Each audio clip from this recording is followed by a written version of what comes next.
This episode is brought to you by our Patreon supporters. Become a patron today at patreon.com/into the portal.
Hello, and welcome back into the portal. I'm Amber A. And I'm Andrew McKay. And we're back with a new Film Friday. Yeah, I'm stoked about this. It's been a minute, and this one's kind of unique because we left the house. We left the house, and, we left the house because it's a new movie. We never really cover new movies. No. It's exciting. So, and none other than Godzilla, King of the Monsters, this week on Film Friday. We were doing our field research. We had our popcorn, we had our vanilla root beer. That was our field research. Got out of the house to watch a movie. Was it vanilla? I think it was vanilla root beer. We did go for that, didn't we? It was great. It was. There's too many options, though. I'm so glad we left to go watch this movie. Haven't been to the movies for a while, and it didn't disappoint. You're making it sound as if we never leave our house. Podcasting is a hobby that keeps you inside. Let's just say that. Well, so does having a dog with ACL surgery. That's very true. Actually, podcasting is a great hobby to have right now, for sure. Yeah, it is. But yeah, Godzilla, King of the Monsters. Pretty freaking epic. It was really good. Like, it really... It got you on a lot of different levels, right? Like, I feel like this wasn't just your typical monster movie. It was way more satisfying than the one that we just the one before it with Bryan Cranston back in, what was it, 2014? Yeah, relatively recently. Yeah, 2014 I think it was. And we actually got another reminder from that movie that monster was featured again in this one. Yep. Not obviously as prominently. It was just kind of there for little flashes, and then at the end in the background. Obviously, spoilers abound. Go watch it. Yeah. Totally worth it too, right? Like, oftentimes we look at movies, like we'll see trailers and be like, yeah, I'll wait. Yeah. Definitely, this is one for the theaters for sure. It was. We didn't even go see, what was that new superhero movie that came out everyone was raving about? Endgame. Right. Avengers Endgame. Yeah. Well, you and I haven't really been, it's not like I don't hate on the Marvel stuff or whatever, but it's just not really my thing.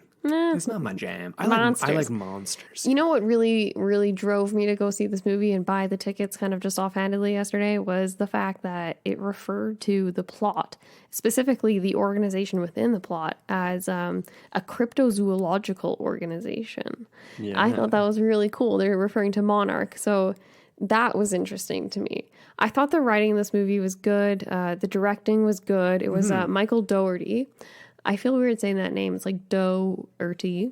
Dougherty? Dougherty? I don't know. Like Downton Abbey? No, I'm not sure. I really don't know. Sorry, Mike. Whatever. But it had a really good cast. I really appreciated this cast. We had some figures that were quite, familiar to American and Canadian audiences. That Ken Watanabe, he played the Doctor. And he was in the last one too, right? Ishiro. Yeah, exactly. Was he the only one that made a reappearance from the previous one with Bryan Cranston? And he's just so great, right? Like, he is just... There was a few. I thought I was the younger one, the daughter too. Or whatever? Perhaps. I have to go rewatch that, to be honest. Okay. It's been a few years. But there was also Millie Bobby Brown from Stranger Things. That was pretty cool. She played Madison, the daughter. Seemingly the only level-headed one of the family, I would maybe argue. Yeah. I mean, the dad made some sound decisions in the end. Yeah. And the mom did too, by, whatever. But... We're getting ahead of ourselves here. A little bit. The other one that I really appreciated was that Lannister character. Oh, of course. And you literally put it in here as the Lannister. Like we had what was it? Tywin Lannister? Yeah. Tywin Lannister. He doesn't have any other name, people. No, he doesn't. And as soon as his face like walked down the hallway or whatever, and you like saw that was like the guy playing the eco-terrorist or whatever, I don't know if it was just me. I'm sure I heard a few other people. They were like, oh, like no way, like this guy again, like come on, man. He wasn't as like hateable. He really wasn't hateable at all. He honestly wasn't even really a villain. No, he just stood for his principles. Yeah.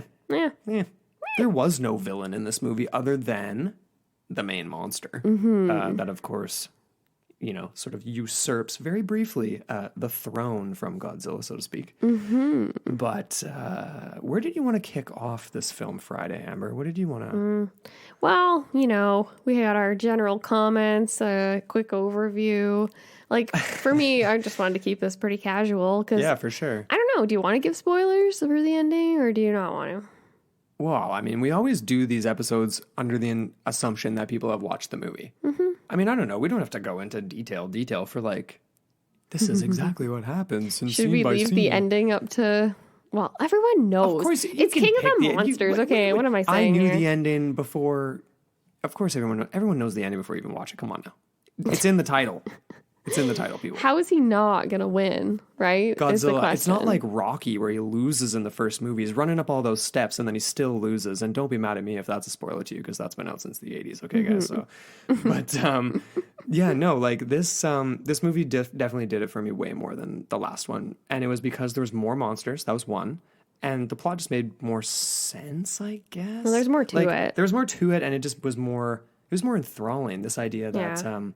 there's this cryptozoological organization that's trying to keep under wraps all of these creatures that there's more than the public knows and that governments know and that militaries even know about, which is pretty crazy. Let's get into that a little quick plot overview then, because that's essentially where we pick up is about 5 years after the devastation of San Francisco, which rocked the city. And obviously there was an epic fight with Godzilla. And I'm sorry, I'm blanking on the name of that monster he fought in that film. But anyway, so he's essentially disappeared, quote unquote, big air quotes there, because he's still around. He's just kind of rocking around, like, under the oceans. That guy on the team of Monarch makes a joke how there's tunnels through the earth, right? He actually refers to that a couple times throughout the movie. Hollow Earth. The Hollow Earth, right? Yeah, that he's just all of a sudden he's like on the coast of Chile and then somehow he ends up in Antarctica. Like, you know what I mean? He just disappeared. Right. They didn't pick up, because that was interesting. They had all these different technologies too in this film. They had this the system, the Orca system, which was essentially picking up on their like, what was it called? Like the echo, like their communications, right? Yeah, like the communications and the different frequencies, and was kind of tuning in. That was interesting in the end. How it ended up being a combination of Godzilla and human frequencies that created the sound that all of these monsters were picking up as a severe alpha frequency that they had to essentially obey. Right. That was pretty cool. So this organization has been very successful in containing these creatures, these titans, as they're referred to. And we don't really know how many there are at the very beginning of the movie. All we're kind of alluded to is the sort of dying state of Monarch itself as an organization. And basically its usurpation by the military because they're seen as ineffective, essentially, in the face of these eco-terrorists, right? Which is the Lannister dude who ends up just being the hired hand of the main doctor in Monarch. Yeah. That was a plot twist. Totally. I actually kind of saw that coming. I feel like she was a very unstable character from the get-go. Dr. Oh my gosh, what was her name? Dr. Russell. Russell. Yeah. Yeah. Played by that lady that is in a million things, and her face is very familiar, but I can't remember her face name. Is most familiar to me from those, the Conjuring, is that what it was? Where she does those, her and her husband, they do like those investigations, right? Her name's actually Vera Farmiga. Okay. Like a cheese. Great actress. She definitely... Oh man, she's got that face where no matter what character she plays, it's like you can't trust her. Yeah. Like she's just got that look about her. Oh, duplicity all over it. Totally. I get you. And of course, like her whole modus operandi for this is like she's has noble intentions, right? Like that's her That's her whole idea of all this. Like, Yeah. and okay, I'm going to give a little bit of the plot away, but obviously her and her husband invent this thing called Orca, right? Where it's like this communication thing. They're developing their own frequencies based off what they're getting from monsters, and then they're making their own to be the alpha and to communicate and whatever. Yes, that they refer to, or he refers to offhandedly as a graduate program project. Originally, when they first started working on it, right? Yeah. Which is kind of funny. And then it evolved quickly and very, very quickly, I'd say. And without him, obviously, because he didn't really know what was going on.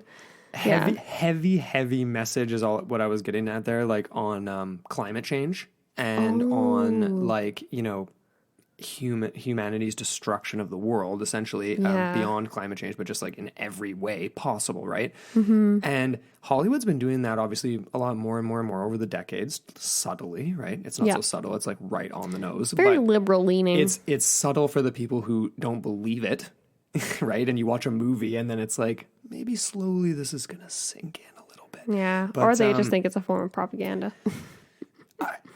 I think, anyone who's thinking that far ahead, it's like, maybe, I don't know. But anyway, like her whole intention, it was like, we need to start from scratch, basically. Yeah. And the monsters, if you want to call them that, the Titans, these creatures, these ancient beings, were almost like the way she was describing it, the way the eco-terrorist guy was describing it, was like they're like the world's protectors / janitors in a way. Like they're here to keep things clean. They're the equalizer. Right.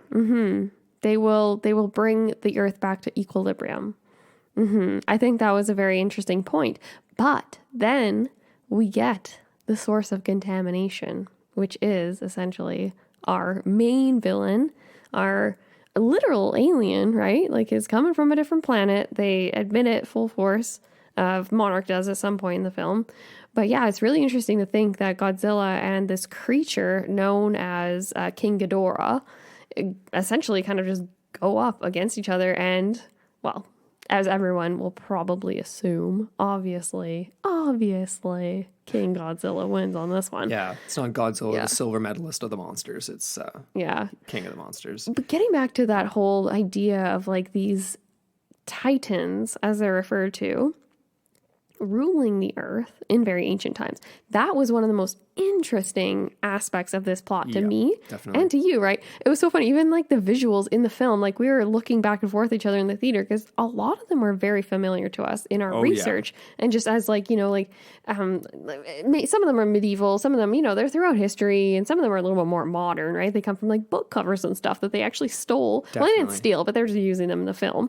But I thought that was really funny. Like there's a lot of things that we've seen around the internet that was used in that film. Totally. And they're trying to create this almost, it felt like a cultural zeitgeist of this kind of crypto creature sort of phenomena type thing, especially in the end of the film, right? With that song that they did, and like the whole, like they had a bit, not a montage, but you know what I mean? Like a compilation. No, it was a montage essentially.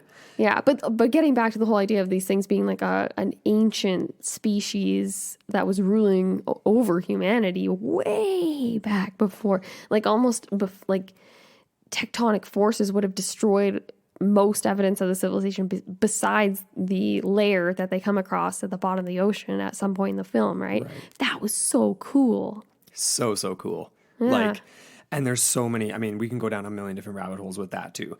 But like, obviously, this guy on Monarchy's preaching this hollow earth theory. And of course they end up going to try to find Godzilla, who's disappeared again, been injured throughout battles with this alien creature, King Ghidorah, as it's known. And the humans, the military, with their stupid weapon. I don't really the oxygen depriver, and they just end up killing the whole ecosystem. Super job, guys. Yeah. Great idea, guys. Great. Anywho. Typical. And you know what? It's always that guy. He's in every single, I think he was in the last one though. He played the same character in the last one. I don't know what his name is. He was in the Bourne series, the Bourne Identity series, and he was a total prick in that series too. Yep. He just makes bad decisions. He's just the bad decisions actor. You just put him in there, just make some poor decisions over there, Larry. Okay, guys, no, I can handle that. That's what he does. Anyways, where was I going with that? I've totally lost my train of thought. We're talking about the ancient species. Right. So, okay. It is an ancient species. Yes. But of course, they find this they're like, okay, there's like this cavern, and then they're getting methane, oxygen, and other like gas readings. That's like, okay, there's a cavern in there, like it's massive, and they go up, and there's like, well, they don't go up. They send down Dr. Ishiro, and he sacrifices himself, right? Yeah. Spoiler alert. That was a great scene. Really good scene. One of actually probably my favorite scene in the movie, to be totally honest with you. But he comes up in this world that looks like ancient Egyptian ruins, right? There's like pyramids and statues and stuff, and it's Godzilla statues. What's interesting to me about that is obviously we're into the portal, and it's like just this idea that there's something way more ancient than the most ancient civilizations that we know of, like pre-existence of even, and we've talked about this before, like a cycle before a cycle, where there was like an entire total existence of multiple civilizations and evolution on Earth, and then extinction, and then it started all over again. Dinosaurs, evolution, up to where we are now. And there's remnants of that ancient past possibly still somewhere. And that's kind of what they're playing on in this movie. And they got Godzilla like pillars, and it's like, but the weird thing about that to me is like, he's obviously like super intelligent creature, right? This isn't just a monster that people fear. This was a monster that in the story here, like legitimately ruled, like was a king. As a king would be, sitting on a throne, telling people what to do, which is bizarre. Yes, yeah, exactly that. He is a lot more intelligent seeming in this movie. That was another thing I wanted to kind of touch on, was the idea of like, this portrayal of Godzilla was a little different, I feel, and I feel like he definitely was made to seem more lovable. It was like the kind of like, like feared and loved equal parts kind of ruler type thing, where he's not just this ruthless brute. Like they showed that in several scenes, right? There was the one scene when they're in the underground base, or underwater base, I should say, and he gives them that really spectacular light sort of display. It's meant as an intimidation display, and it's very similar to what you see. Oh my gosh, what are those fish called? Cuttlefish? Yeah. Yes, they do these very brilliant displays, and it was very similar to that. Honestly, that was one of my favorite parts about this movie special effects, was what they did with his spine, those big spikes, and how they energized them, and it looked so like thermonuclear. Yeah, it was so great. He's going thermonuclear. Yeah, that was awesome when they like supercharge him. Yeah, exactly. Pretty like, badass. oh, that worked a little too well. Yeah, that was so great. But it was awesome. Just like the sound and the visual, it was just so impactful, like from the very tip of his tail all the way up to like the very tip of his spine, right? Right at the top. And you're just, it was very, very cool. I honestly was entirely entertained the entire, I don't even know, it was probably over 2 hours, right? It was getting up towards that. It was a longer movie, but super entertaining. What do you make of, because like you said before a minute ago, we were seeing tons of imagery we recognized. Like a bunch of stuff from the Thunderbirds episode we did for sure. Like there was some stuff like that. I saw some Nazca lines in there. Nazca lines. There was the monster that St. Brendan climbed on the back of in his journeries across the Atlantic. Sea monsters and all that, and missing islands. I think that was from that Lake Monsters Mysteries book we have. That's right. Yeah. And the cool, I mean, it's so cool, right? But at the same time too, it's almost kind of akin to, in a way, kind of like almost the Ancient Aliens hypothesis type thing, where it's like, here's all these hieroglyphics and paintings and petroglyphs and whatever else, and it's like, how literal can things be taken, right? And then they show in the movie their own versions of it, and there's like petroglyphs of like Godzilla fighting the King Ghidorah, right? Yeah. We haven't actually found that, but there's petroglyphs of similar things being depicted, right? And it's like, true. I think there's some truth in some of these stories. Yeah, you know there, yeah. Okay. I do. I mean, I really do. I really genuinely do. I don't think that I think people way back in the day could see more. Like, we're so just blinded and distracted these days. We think we know everything. We know nothing. We know less than every single other person did 1,000 years ago, where they could actually survive, make a fire from a piece of rock and kill a mammoth and survive. I'd get passed around like a bag of Oreos out there. I know the Wi-Fi password. Oh, Does that matter? Yeah. Anyway. Well, okay, let's get into the rest of these monsters too. I kind of want to briefly touch on them. Like, there's over 17 different Titans that were discussed. We don't see them all in the film. We see snippets of King Kong. We see one that kind of looks like a mammoth of sorts. Yeah. And then there's the one from the movie that was released before this one. And there's a giant squid they mentioned too, but we don't see that. No, we get the moth in this one. Oh, that was Mothra. The most beautiful creature ever. Yeah, really pretty. I loved that. That to me was the one example of what they discussed in the beginning of the film, with some of these creatures possibly being like benevolent. Right. And how literally Mothra sacrificed herself for King Kong, for Godzilla. Sorry. She's cheating on Godzilla. Oh my God. Oh, jeez. It's in the tabloids. That's right. Mm-hmm.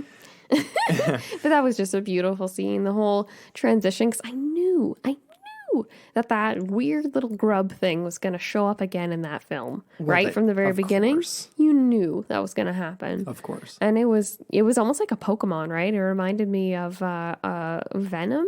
Or no, is it Venom? Butterfree? No, not Butterfree. Kind of like Butterfree, but the one that's like a moth that turns into Kakuna. No. Well, Kakuna Metapod. into. Those are the only two. So take your pick. No, it's not Kakuna or Metapod. It's the thing that it transitions into. Yeah. I can't think of it. I think it's Venonat. Okay. Venomoth. Yeah, it's Venonat, and then it goes into... No. Oh, I'm totally misremembering that. This turned into just a Pokemon trivia challenge. That I'm failing. Yeah. Let's see. We should do a Pokemon trivia challenge. That'd be fun. That would be fun. I mean, they're monsters, right? Ooh, trivia in general is super fun. Didn't we mention that like way back in the day? We're going to have something fun like that. Many I know what we did. We did a trivia contest on the show. Oh, yeah, we did. We did. And it was great. Yeah, it was great. It was great. I loved it. Yeah, that's People right. were awesome. They were really receptive. Yeah. That was cool. People knew more about the shows than we did. Actually, yeah. To be honest. Because there was one question we asked, we actually had an alternative answer that was right. Right. It was almost like Double Jeopardy or something. It was yeah. They can't get me for robbing the same bank twice. Double Jeopardy. But they didn't ask a question. Okay, well, anyway. Okay, well, before we kind of really, get down to the end and wrap things up here, what was your favorite scene? Like, what do you want to end on talking about here? I had a lot of favorite scenes. One that I thought was particularly of note was of the scene with Watanabe when he goes and descends, or Dr. Ishiro, I should say, when he ascends into the lair, the tomb, or I don't know, I wouldn't call it a tomb. It's more like just like the lair. Lair is a good word. Lair is a good word. Okay, fine. Not the royal chambers. Well, there's nobody else there anymore. Yeah, and he goes there, and he has this really epic moment with Godzilla, and he even takes off his glove, and he takes off his mask in the end too, and they end up nuclearly exploding together. But I just thought that was really telling. I don't know if they really chose Watanabe because he, in my mind, he kind of represents the transition of Japan into post-war modern Japan, where they started to incorporate a lot of their own interpretations of Hollywood and a lot of cinematic masterpieces, and Watanabe would have grown up seeing all that, right? And he would have seen the original Godzillas, and he would have, like, you know what I mean? Like, I feel like a part of him and his culture, right, was very deeply embedded in that. And it's going to sound really terrible if he's not Japanese. I'm pretty sure he's Japanese. I'm fairly certain like he is Japanese. 99.9% sure he's Japanese. And honestly, and Japanese film, we studied Japanese film in university, and like it is my favorite, to be honest with you. Like, I really wish I spoke Japanese, but I enjoy watching with subtitles too. But, thank God he is Japanese. Yeah, but for their monster movies, like, what was that series? We're going to cover a few others too that we've watched. Oh, that epic one that we watched in the film. Daimajin, so epic, and another giant monster. They love their giant monsters in Japanese mythology. Eh? Yeah. But yeah, no, I think you're right. It definitely, he had a connection, right? And like, that was his character conveyed that too, like from the last movie, and his character in that movie from before that as well, right? Mm-hmm. Like his whole idea of them being benevolent, and that it was very much like he was. Well, not even so benevolent, but he even said right off the bat that they were going to rule over humanity. Because he saw humanity as kind of a bit of a scourge, I guess. Natural order. Natural order of things. Sorry, I interrupted you. No, that's like, no, you didn't. Oh, did you? I don't know. Okay. Not sure. I feel like you're maybe mid-sentence, but... Oh, it's okay. It's all good. That's just typical me, right? No. I might have forgotten what I was saying. I got really distracted. I have a picture of Ken Watanabe with Tom Cruise from with the Tom last Cruise. I'm really tempted to just hit this trailer and just play it. No, I'm just kidding. Don't I won't do that. it. We're definitely not covering The Last Samurai on Film Friday. My favorite scene, honestly, I mean, it was the same one. I'm not gonna, but I can try to think of another one here. And honestly, I think it was when we first saw the alien King Ghidorah come up out of the pit. So they blow. It's frozen in ice. It's very much like a The Thing type situation, except these things make the Thing look. Although the Thing probably would do quite well with these monsters. Becoming one of them. Anyway, that'd be a scary thought, wouldn't it? Yeah. All right, let's not go there. No. But I really enjoyed that scene. But of course, everyone's just standing there. It's like, guys, you should have been running like 5 minutes ago. Yeah. You're just waiting there. What do you think is coming out of that pit?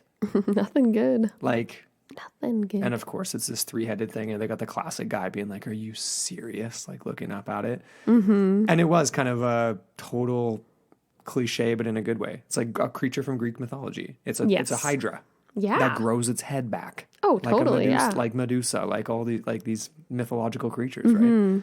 Yeah, that was a really cool creature, and it was very easy to hate with those like serpentine, like dragony head type things. Definitely. And okay, I am gonna say though, so we went from favorite scene, like that was a really epic scene, and that was a really epic monster, and there was a lot of really cool visual effects with that, especially with the lightning aspect.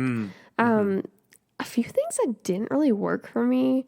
Some of the action scenes, I know there's a lot to convey in like just the scope of it all and what's going on, but some of them were really like, you didn't get a lot of detail a little bit, you know what I mean? Where it was just like, you can tell it's all obviously like computer generated, obviously, you know, they're not, you know, but at the same time, like, I feel like the camera angles were, some of them were almost like too shaky, and they didn't really capture the full image of what that monster was doing. There was just a few moments, right? And it was the classic scene where it's supposed to be the guy on the ground that's just like running, but there was so much of that too, that there was almost something taken away from the epicness of what those monsters were doing in those scenes.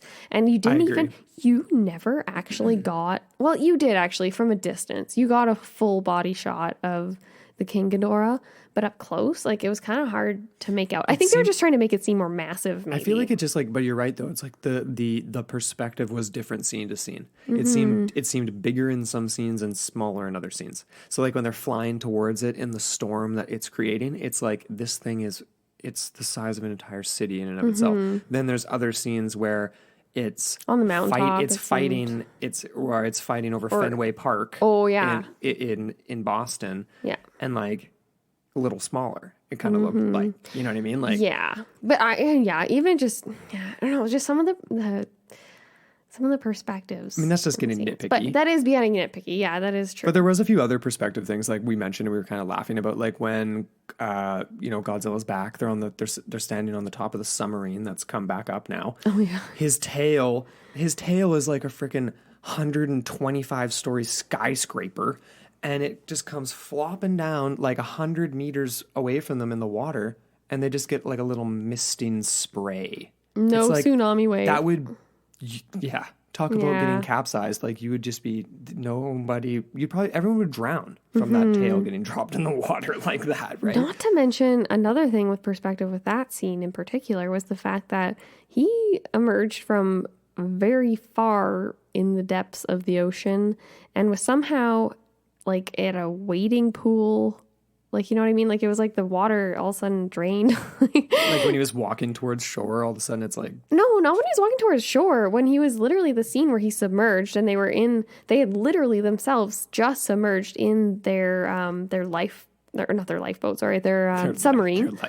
Submarine, and submerged quite rapidly, I would say. And then they're quickly in a plane. Anyways, I'm not going to get into a whole decompression a lot. But anyways, the idea that they were just all of a sudden submerged on the surface. And submerged and then surfaced is what you mean to say. Yeah, sorry, they were submerged, they surfaced, and then Godzilla comes up, and he's just like, it's like the water, the ocean is like at his knees. I feel like he would have to swim at those depths, wouldn't he? And then he submerges quickly after that, right? Maybe there's a sandbar. A convenient sandbar. Maybe he can float. He can just, I don't know. Hey, anyway, there was a few things where we just had to suspend the disbelief. It's Godzilla, King of the Monsters. You got to suspend disbelief. Yeah. Okay. I will. I loved this movie. I was very satisfied. I loved it too. I honestly like. I am getting nitpicky right now. Yeah. Yep. Yeah. Anything else you really wanted to mention about this one? Not really. I just think I kind of. Do you want something like this to exist? Would you want to know that something like this exists? Like, say, like in your 90s or something. In my 90s, when I'm like on my deathbed? Oh, come on! You wouldn't. What if we found out it existed, but it's like dormant? But then somebody would try to wake it up, probably, right? It's getting frisky. I don't know about that. Maybe I'll just throw that question right back at you. I think I'm 50-50. I kind of would. It's so cool to think. You just never know. Let us know what you guys think. Would you be down? What would you want to do if we discovered a King Ghidorah in the ice? Yeah. Would you wake it up? Let us know. Yeah. Into the Portal mailbox at gmail.com and hit us up on Facebook at Into the Portal Podcast. And we have a really cool contest going right now with Straight Up Strange. So that's our new network. Yeah. So you can win a Sasquatch and Loch Ness Monster Don't Stop Believin' t-shirt and a UFO baseball cap. Really sweet. It's got a rainbow tractor beam. It's pretty dope.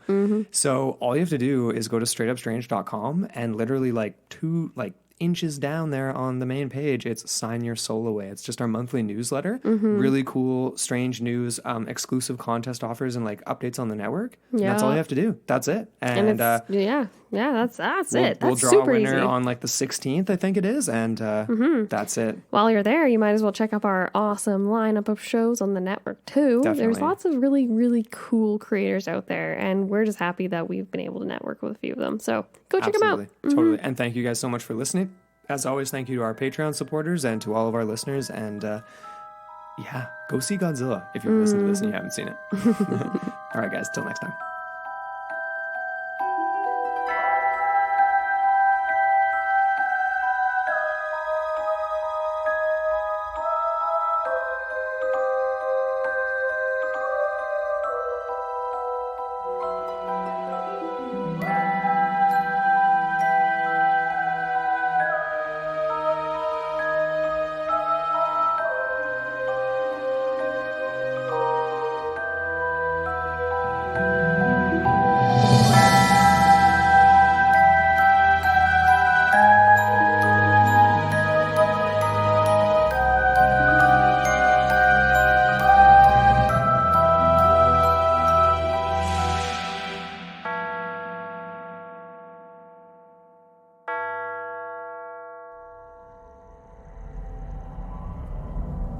This podcast is a part of Straight Up Strange Productions.